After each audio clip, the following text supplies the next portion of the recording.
powerful hybrid of Saka and Udogie, or a Poundland Sulimuntari? Just how good is Patrick Dorgu?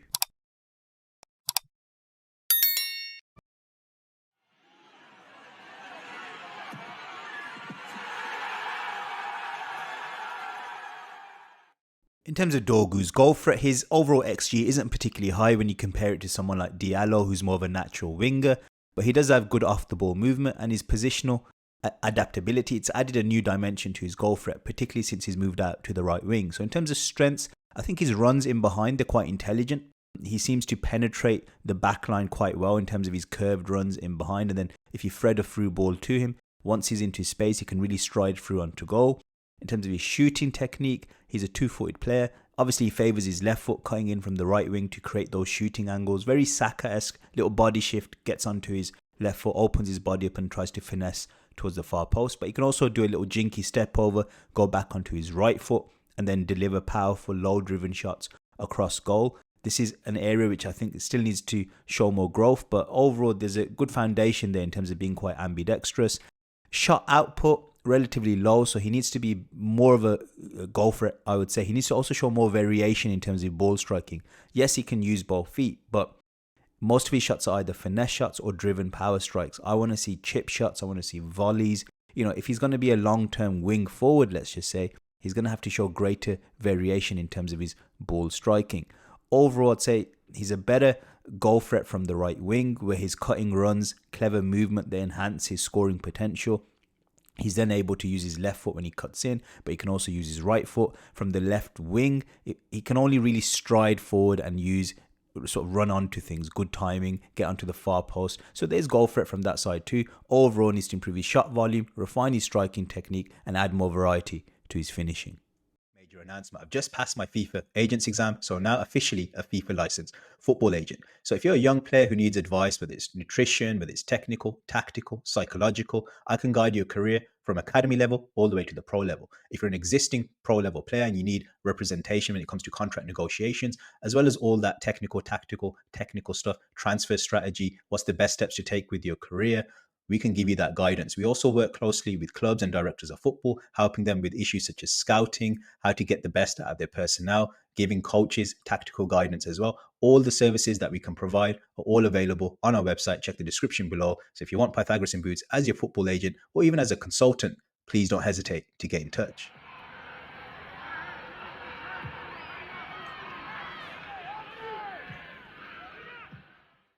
In terms of his general link-up play, Dorgu's got moments where he shows a natural ability to shield the ball. He's a strong boy, and I think particularly when he's cutting in from that right flank, he can hold off defenders and find passing lanes. When he's given time on the ball, he uses his body well to create that space, execute short passes. But I do think his forward passing accuracy, it's a bit inconsistent. It's got a high error rate, so he needs to strike the balance between retaining possession but also progressing the ball with an air of comfort. At times, his first touch lets him down, particularly when he's attempting one-touch layoffs. Passes made with the instep of his foot, they often lack precision, they lead to turnovers. So this sloppiness needs to be eradicated for him to thrive in the high-pressure environment of the Premier League. And if anything, United, what they don't need is another player who struggles with one-touch passing, because they're a team that generally gives the ball away a lot. I'd like to see better off-the-ball movement in terms of offering options for a short pass. And he's shown composure in certain areas, but I think he needs to control the flow of the game a bit more. I think with his potential, he's definitely got the ability to dictate play even from a fullback or wingback position. So overall, I'd say it's a work in progress, but I think he's got certain elements like composure, body strength, flashes of intelligence. Just is a bit of a raw diamond, really needs to refine his decision making, and then this could be a strength.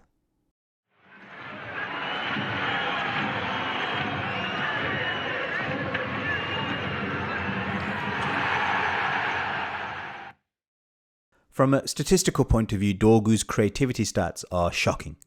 There's no real assists, there's no real key passes, but the eye test suggests something different. I think he's actually got the vision to get his head up, scan the field for options.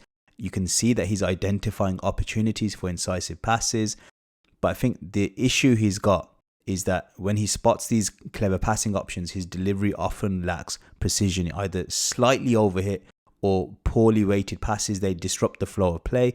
and they prevent his creative intent from translating into actual contributions on the score sheet. Nevertheless, I think his style of passing, it does have shades of like a Lewis Skelly type of player where he's got this knack for imaginative and high-risk plays. So I think the foundation of his creativity is there. He's got that boldness, he's got that willingness to try game-breaking passes, but his decisions just lack that slight bit of maturity, slightly over-ambitious in terms of the passing he's trying to do. But I think there's promise here. I think if he can just refine his passing just by a little bit, we're talking percentages here. Suddenly this goes from a statistical weakness to potentially becoming a strength in his game.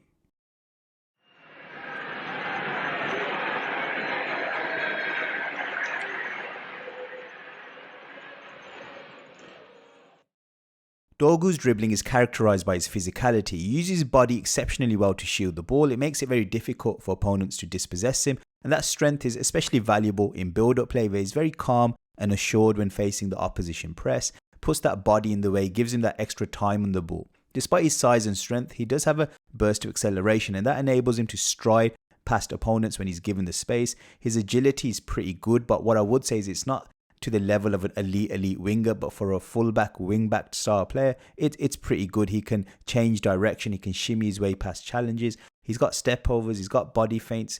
But what I would say is that whilst he's got this two-way ability, if he wants to match the likes of Balde, Alphonso Davies, I need to see even more agility. I need to see even more sharpness in the way that he moves his body. But skill-wise, he can roll the foot under his ball, and it allows him to have extra time and space.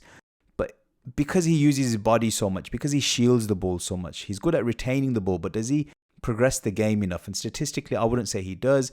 And when he's one-on-one, I'd say that he doesn't really have that finesse to really tear fullbacks apart like a Lamine Yamal. And I say that because obviously United want him to become an elite winger, even in the wing-back position, because he's going to be the one holding the width. So he needs to do more in terms of turning successful dribbles into meaningful opportunities, such as key passes or shots on target. I think he's agile for his size, but his lateral movements could still become even more refined to make him even more effective in tight spaces, especially against elite defenders further down the line. Hey guys, just to let you know, we've just created a new channel. It's going to be more like a podcast type of setting. You're going to meet the rest of the Pythag gang, in-depth analysis as always, but in more team-based type scenarios, more hot topic-based content. So please subscribe to the Pythagoras Perspective. And also, if you're interested in watch-alongs and weekly fantasy football discussions, also consider subscribing to us in our playback channel. All of these are available in the description below. See you guys there.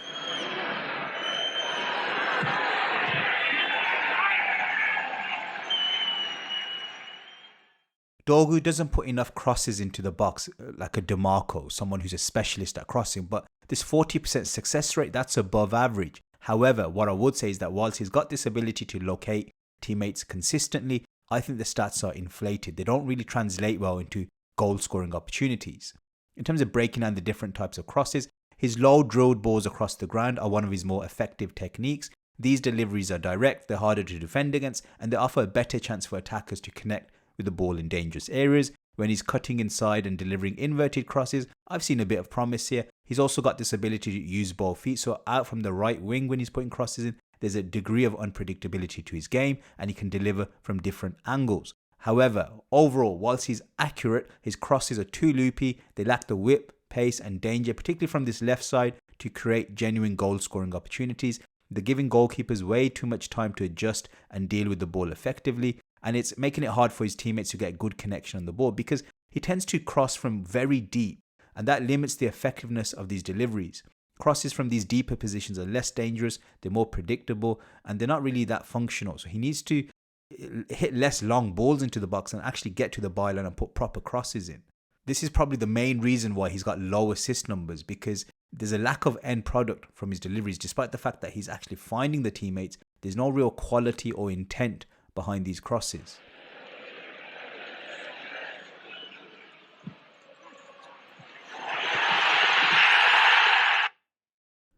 Dorgu's aerial ability is a standout feature of his game. He averages 3 headers per game with a close to 50% success rate. I'd say he's an aerial force to be reckoned with of the future. He's shown a capacity to score headers, particularly from set pieces. He's got a good sense of positioning, courage, timing. He also can read the flight of the cross and direct his headers quite accurately. I'd say if utilised as an orthodox fullback in a back four system, his defensive heading ability would be an asset. He would be able to defend the far post against crosses and clear danger away from set pieces. So he's got a combination of strength, leaping ability and bravery. I'd say he's similar to a Luke Shaw, where his physical stature and aerial prowess makes him a difficult opponent in heading duels for a winger. Overall, I'd say in terms of room to grow, his heading technique could use a bit more refinement to improve consistency and accuracy, particularly in front of goal. Although he excels in wide areas, it remains to be seen whether his aerial dominance could translate as effectively if he was to play more in a centre-back role in the long-term future. But for now, for a wing-back role or even getting at the far post as a goal threat, I think it's more than good enough.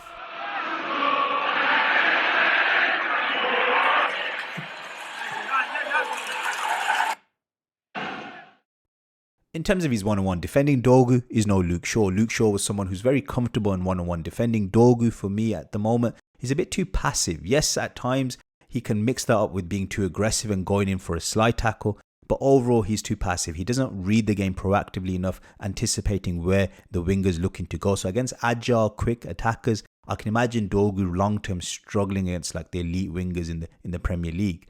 So that's a part of his game which needs refinement. He needs to show more anticipation skills. His recovery tackles can be impressive, but they often result from earlier mistakes or poor reading of the game, and this reactive style of defending suggests that he's not at this moment in time adept at dealing with situations cleanly at the first opportunity.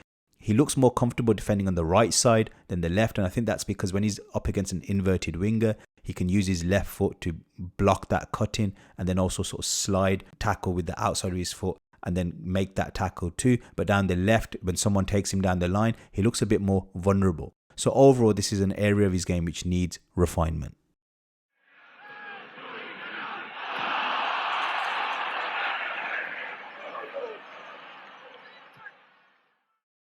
Now, whilst his one-on-one defending was a bit of a weakness, in terms of his spatial defending, it's actually one of the stronger aspects of his game. He demonstrates a high level of anticipation. He's regularly intercepting passes, a lot of successful defensive actions per game.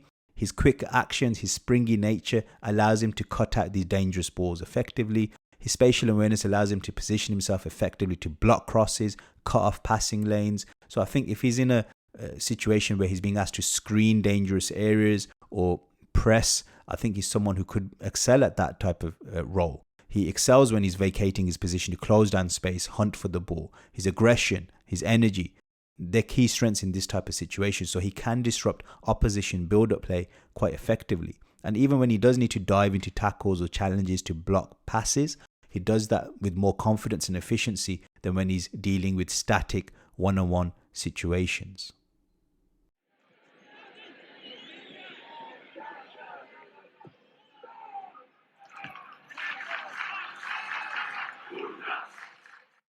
In terms of his long passing, it's a bit of a mixed bag. I think Dorgu does have the ability to use both feet when he's distributing long passes. So this ambidexterity gives him an unpredictable element to his passing game. In terms of the mechanics of his long passing, I feel it's solid. He's got a good clean strike, natural technique, natural power.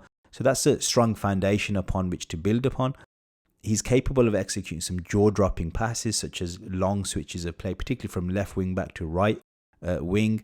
I think that can change the dynamic of the attack. His curled passes into channels, vertical passes down the line. Again, I think this demonstrates potential, but with a long pass accuracy rate of just 50%, this is clearly an area of his game where he's struggling to deliver consistent, accurate long balls. And I think the technique isn't the issue. It's his ambition and his lack of game intelligence. He sees the big picture, so he attempts these Hollywood passes, but he's misjudging key factors such as where are the opposition positioned, underestimating their ability to intercept. He's not really showing that pass empathy. He's not looking at his teammates' readiness. Are they in a position to control that ball effectively? He needs to have better situational awareness in general. And then obviously slight refinements to his technique, but it's more the game intelligence here which is an issue. If he can correct that, then this could become less of a liability and more of a strength as his career progresses.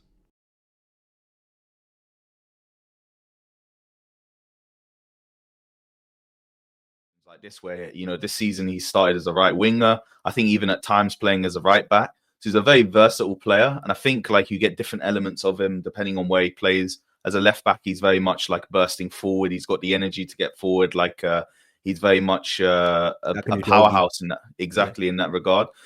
At right back, it's a bit more interesting because he's quite two-footed. He still cuts inside like a left footer, but I've also seen clips of him where he's been able to go down the line on his right foot and shoot on his right foot. So he's got that sort of variety to his game, which makes him quite interesting.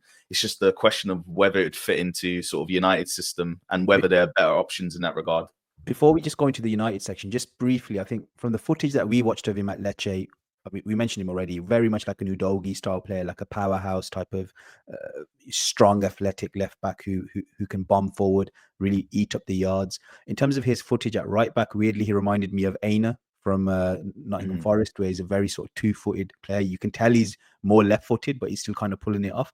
And then when he bombs forward in the right wing position, again, he reminds me of another player, which is a bit like a Saka. I'm not saying he's as good as Saka at right wing, but just in terms of his gait and the way he carries that ball is very powerful. I think one thing that Dorgu brings is obviously he brings verticality in terms of the overlap, so he would penetrate that space, but he's also got the ability to thread through balls through, which I think if you got a Xerxes up front, I'm not sure that works, but if you had a Højlund up front, Højlund could run onto some of his passes. So Samson, can you run us through in terms of the build-up? What could Dorgu bring to United in terms of making them a bit better in terms of playing out from the back? Yeah, so one issue that we've seen under Amarin this season is the centre-halves have adopted sort of his style of slowing the tempo down a little bit and then trying to burst it, play the ball forward at the earliest opportunity. But the getting the ball forward has been the hard part. We've seen United go long to a Xerxes, a Højlund, and that's been quite unsuccessful. So Dorgu, with his sort of physical attributes and his aerial dominance, especially for a wing back, is going to prove to be quite useful as essentially like a wide target man. Imagine sort of a throwback to Juventus in the mid-2010s with Mandzukic, who was playing out on the wing. It'd be that kind of element where they could kick the ball long to him, and he should be able to win aerial duels. He might not win all of them because there will be other right backs who are good in the air, but you'd assume that against a right back or against a centre mid, he has that opportunity to win those balls and get United up the pitch. United runs in behind, and there's a certain player from the Premier League, a sort of a cult legend that you want to compare him to. Yeah, so if anyone remembers back in the day, sort of the Barkley men years, like Leighton Baines at Everton just had this knack of sort of ghosting at the far post, making these late runs into the box. I think Dorgu can kind of deliver the same thing, and he's probably going to have even a bit more freedom because Baines played in a 4-4-2 essentially. He's going to be playing in a wing-back system, so the wing-backs usually have a lot more license to burst forward. They don't have to focus so much on, defensive shape issues. I think what Dorgu brings is also a two-way threat from here because, yes, he can almost invert into that space and be a goal threat, but if he pulls out wider from that, if you just move him out wide for me, Sammy, he can also offer a crossing threat as well, which you'd get from a natural left footer that Dalot can't really provide. The only question mark I would have on Dorgu's crossing, which we've touched upon in the crossing section, is at the moment it's a bit too loopy. So that's a technical issue that he needs to deal with and refine. But at least the good starting point is you've got a left footer there that can put the ball in. So we saw in United's most recent game, there were two situations where, the play broke down, United won the ball, and there was an opportunity to count. And those are sort of going to be prized moments for United. And it was the left wing back. In this case, it was Dalot bursting through. Big issue was Dalot doesn't stride on his left foot. He can't open his body out to knock the ball forward. He takes it onto his right foot. Also, the passer, I think Bruno in this case, trying to pass it to Dalot's stronger foot, it just breaks the play down. With Dorgu, different gravy. He's going to be running through. He's going to be able to take it onto his left foot. Maybe if he takes it onto his right foot, it doesn't matter. He's got that comfort to open his body out and really sort of penetrate there. And I think United, these are going to be really prized moments for them because at the moment when the structure's not really there, the style of play is sort of in development. I mean, who knows whether it will develop long term. But the point is that United really have to maximize these counter-attacking situations a little bit. We saw it Sporting under Amarin, the Pentagon press is a big element, core principle of his style of play.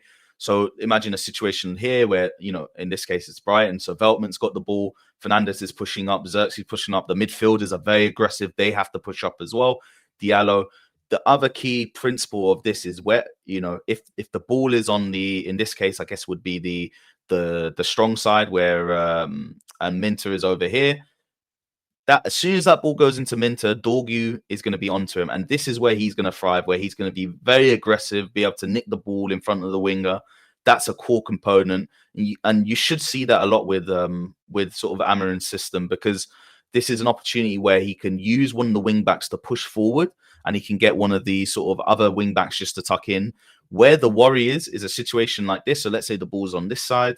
So Stupian's got the ball. Mazraoui shifts across Yoro as well. Martinez. And let me just move Dorgu here. This is a bit more of a worrying situation, because now a lot's going to be predicated on Dorgu's ability to sit in, smell where the danger is, and be very disciplined in terms of sitting in the line. You've got to be very disciplined in terms of making sure that you're not playing anyone onside, so you can't drop too deep. And he's got to be like almost go against his instincts of flying out here. He's got to hold that shape. And I think it's going to be very interesting to see, you know, what happens in situations like this where Dorgu's kind of got to sit in rather than rush out. And I think what I would worry about personally is that we have seen this is a guy who is still very underdeveloped in terms of 1v1 defending. And I think what also worries me, I know we're using the Brighton game as an example, and Martinez wasn't playing, but this is assumption of United's best lineup.